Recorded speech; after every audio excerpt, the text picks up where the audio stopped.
Oh, ang lakas din guys, oh. Ay!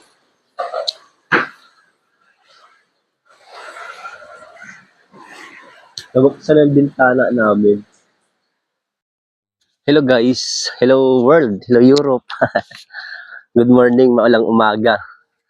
Monday ngayon dito sa sa Croatia. Wait lang, papakita ko lang. Drainage. Nanggaling na ako doon sa vlog ko. Doon sa kabila. Papunta yan doon sa trabaho namin. Meron pang isang way dito. Kaya lang, pag tumabi ako, tatamaan yung tubig at mababasa ako. Maglalakad ako hanggang doon sa kabila. Nakakatakot dumaan. Wait lang. Tatawid ako. Ayan o. Ay, umaagos siya dito. Ayan o. Bilisan natin. Takbo tayo. Kasi mababasa ako. Ayan, okay na.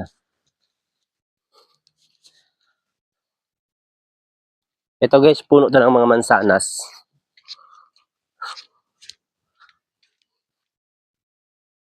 Slope yung mga dito, oh, yung mga karamihang landscape ng bahay. Ang ganda, ang tahimik.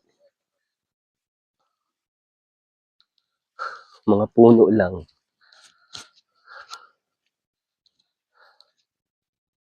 Hinihingal na ako.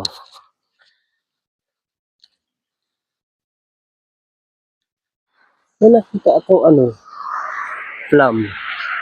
Ibang variety naman siya, oh. Kulay violet.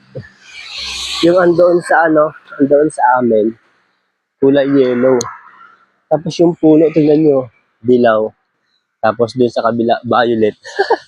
Ang galing ng mga puno dito. Nakaka-amaze talaga. Tapos lahat ng bahay, may mga ganito. Mga bakura. Ay, ubas na naman, oh. Ito plum.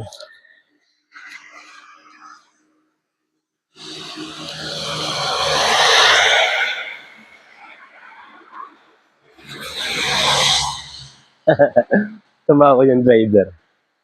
Kasi tumigil ako. Nakala siguro niya, may tarsier na naglalakad. Pag ito na nakita ni Kapitan. Anong halaman to guys, oh? Tingnan nyo. Ito. Para siyang pakwan. Ayan, oh.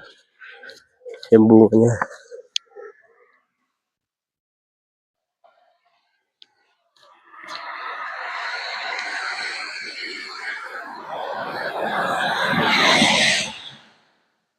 Tapos doon sa dulo, tag-ulan na naman. Pag bumagsak yung ulan, timbog. Pine tree guys, oh. Yung Christmas tree dyan sa atin. Yung tangkad, oh. Laging Pasko dito.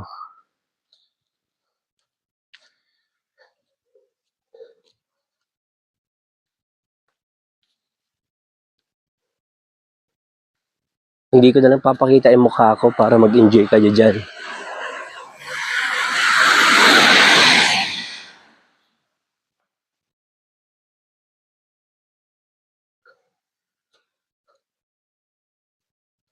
Ayun yung parang sa amin, yung plum.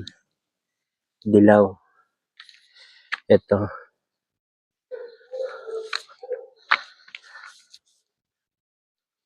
Mukha kong isa para tikman ko.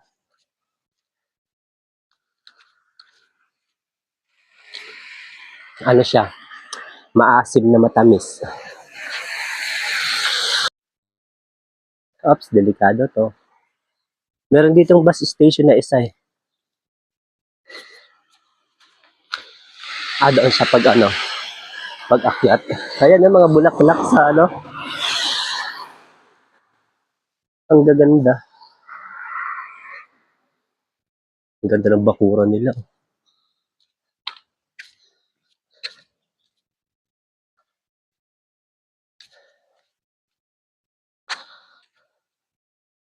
Ayun guys, pinapawisan na ako.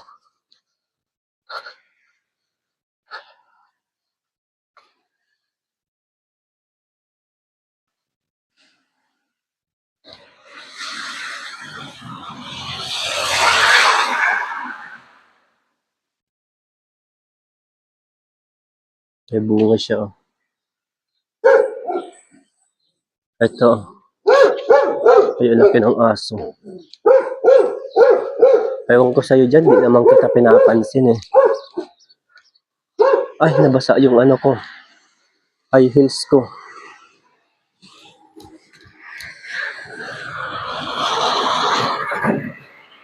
Dito pwedeng dumaan dito. Papunta ito sa amin. Yan. May bus station dito. Ang problema, naiihi na ako.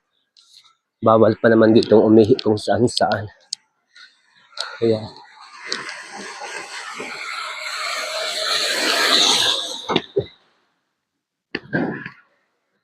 may mga tanim sila dito guys. Oh. Mga munggo, tapos kamote, may sili, kamatis. Ang ganda. Ang dami. Tapos yung bahay, oh, parang sinauna pa. Ayan. May babaan pa. Sana all talaga mayaman. Sana all mayaman.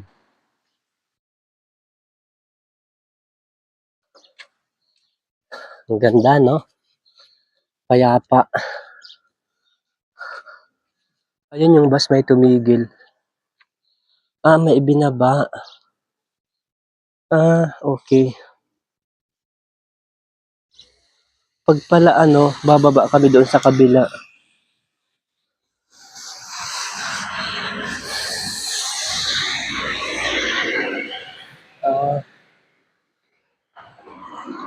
Kumaway ako doon sa driver, yung parang tinaas ko yung kamay ko, tapos tinaas din niya yung kamay niya.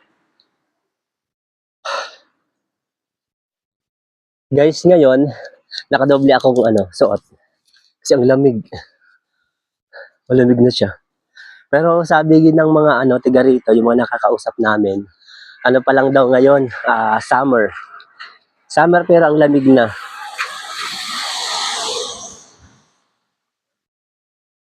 Ito siya. Dito kami dumaan ng unang araw namin dito sa Kukuljanobo. Tapos naglakad kami pababa doon, tapos in-explore namin lahat, ang layo. Ito yung makikita sa Google Earth to. Drobona.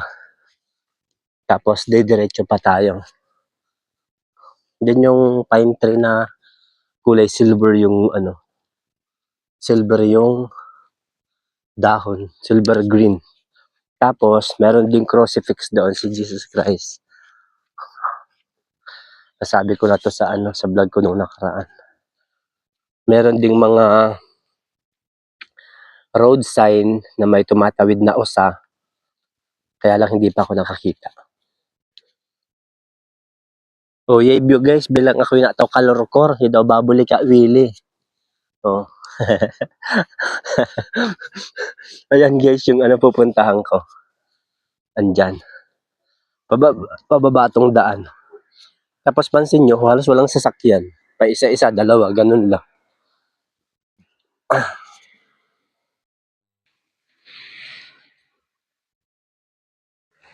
Ito lang yung delikado dito. Pagka nagda-drive ka ng bike o kaya ng scooter, lalo sa gabi, yung mga fallen rocks galing dito sa mga tabi-tabi, makakadisgrasya yun. Ayan o.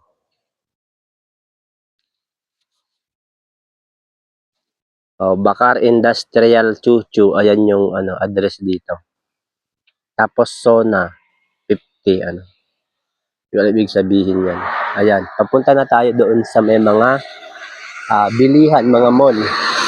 Mga bilihan ng Adidas, mga Nike, mga best friend natin. Kanina nung andun pa ako sa taas guys, may tumunog na sasakyan na parang na-discarrel siya. Ito yung bakas niya. Oh. Nakita ko yung driver, kabayan. Malaki yung truck na hawak niya. Kasi, ano to, daan ng pataas. Tapos, umaagos yung tubig, oh. Kaya madulas. Siguro maraming kargada si kabayan nun, kaya diskaril siya dyan. Buti na lang hindi siya bumalento. Eto guys, naglalakad-lakad ako. Gising ako lagi ng 5 a.m. Tapos naglalakad ako para pag halimbawang mag-start na kami ng trabaho, hindi ako masyadong manibago tsaka hindi mabigat yung katawan ko. Kasi ganun yun, di ba? Pagka sobra kang pahinga, ang bigat ng katawan mo.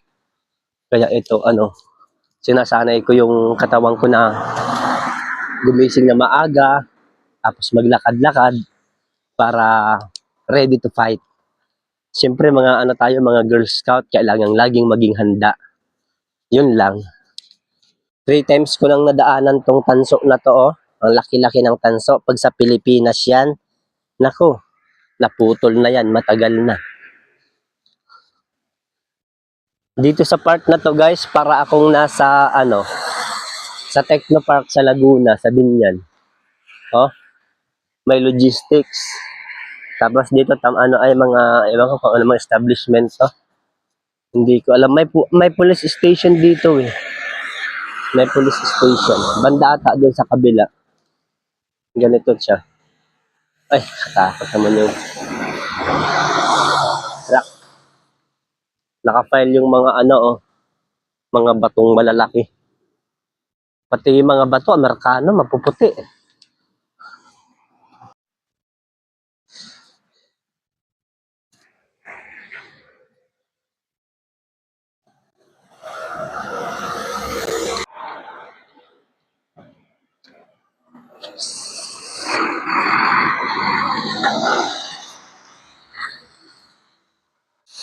Tatawid ako kasi, tawag dito. Magpapahinga ako doon ay sa waiting shed. Bulkail. Ayan. Tingnan nyo guys, nangitim na naman, oh. Kaya magpapahinga ako dito ay sa may waiting shed. Bus. Kunwari nagbe-beach tayo. Nagbe-beach tayo dito sa Europe. Ay, may pine tree maliit, oh. Magandang kunin yan. Tsaka ayun pa. Wild lang, ay hindi tinubo ata nila. Dito muna tayo. Tayo magpapahinga. Assalamualaikum. Ayan, may basurahan din dyan. Ayan. Lang naman. Dito tayo maupo. Kaya lang basa. Ayan guys.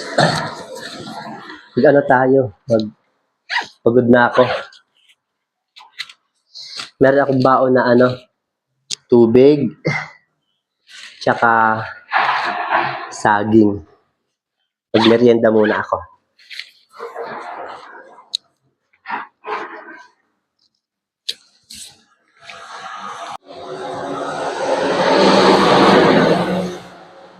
Guys, habang kumakain ako ng saging, ang bilis ng bigla na namang umulap. Tapos sa banda doon, parang umuulan na. Ayan, wala pa naman akong payong nadala. Decide ako na bumalik na lang muna. Kasi pag papunta ko doon, wala na doong masisilungan. Kailangan ko pang maglakad pa kaliwa. Siguro mga 5 minutes na lakad pa para maabot ko yung isang waiting shed doon. Malayo na siya masyado. Nakakatakot. Basta tayo ng ulan. Mga pine trees. So yun guys, balik na lang muna ako. Itong lakaran na to, mabilisan kasi para hindi ako mahabol ng ulan. Pag ato nabasa ako, nako, ang lamig-lamig. Giahak na. O, paano yun guys? Ay, talaga, pinatawid ako ng mama.